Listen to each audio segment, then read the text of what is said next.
Mr. Holtz-Eakin, is the Democrats' economic plan working? I think, as I said in my opening remarks, that the things that were done in 2020 were very effective on a bipartisan basis, and the things that have been done this year are not. Right.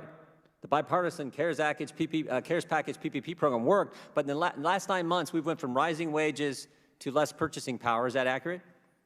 Yes, inflation has exceeded wage growth. Stable prices to not just any old inflation, 40-year high in inflation, right?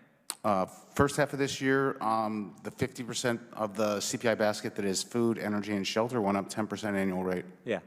Energy independence too. When we had the spectacle now of the President of the United States, 9 months ago we were energy independent, and now we have the President of the United States begging OPEC to increase production. I don't think that's an economic plan that's working. In fact, I think it's dismal failure.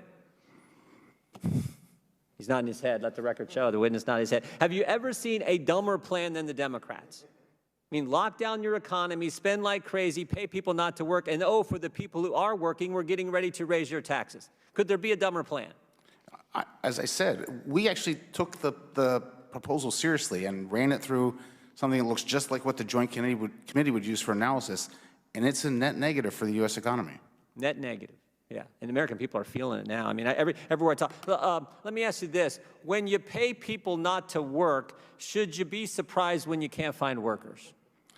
No one should be surprised about what's going on. Now that the benefits expired, it'll be a very different story, and we'll see it first in the October jobs report that gives us the September numbers.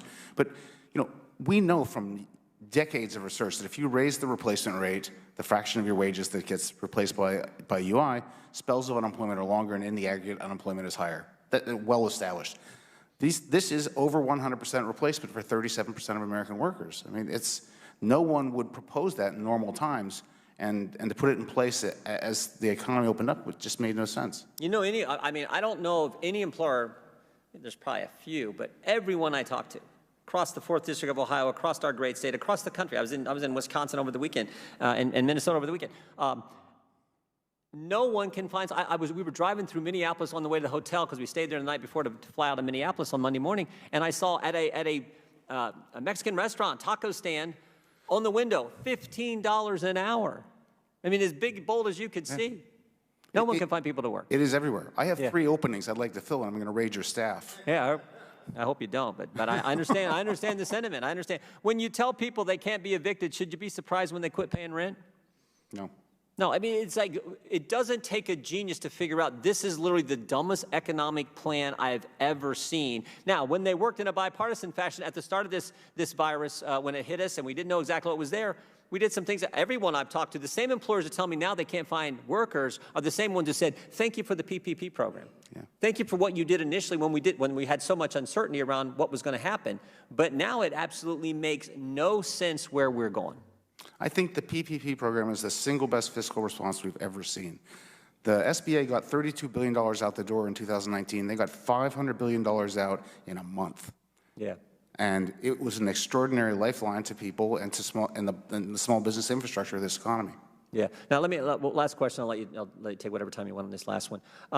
They're getting ready to try to raise everyone's taxes. I mean, tell me your thoughts on that. Because, again, I think when you lock down your economy, when you spend like crazy, when we have the highest inflation in 40 years, when you pay people not to work, when you tell them they can't be evicted, you shouldn't be surprised when they quit paying rent. When all that happens, and then you say to the people who have been working, who have been paying their rent, oh, by the way, we're going to raise your taxes, I don't see how that's going to help our economy either.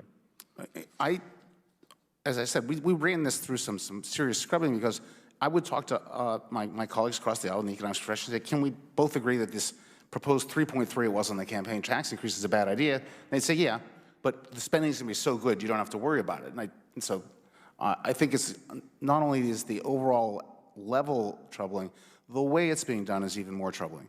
Yeah, in the years leading up to the Tax Cuts and Jobs Act, we lost 100 major headquarters.